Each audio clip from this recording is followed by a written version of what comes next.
फलटण तालुक्यामध्ये गेले 4 दिवस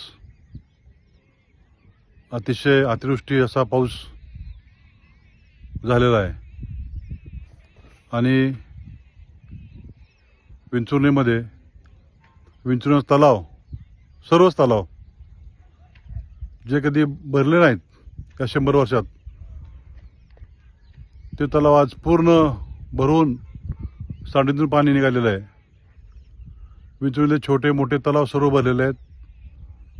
काही पूल वाहून गेलेले आहेत.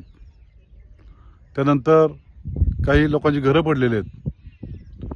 मी सर्वांना विनंती करतो की आपण सर्व नागरिकांनी, महिला भगिनींनी, तरुणांनी आपण आपली स्वतःची काळजी घ्यावी.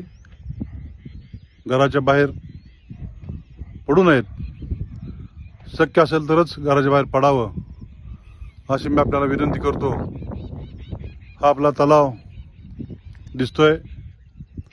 शासन, ग्रामपंचायत, विंचुर्णी सोसायटी असेल, विंचुर्णी ग्रामपंचायत असेल, आपले सरकारचे सर्व अधिकारी असतील, आपले आमदार असतील, सर्वच आपल्यासोबत आहेत. मी पुन्हा एकदा आपली विनंती करतो, आपण सर्वांनी आपली काळजी घ्यावी. धन्यवाद.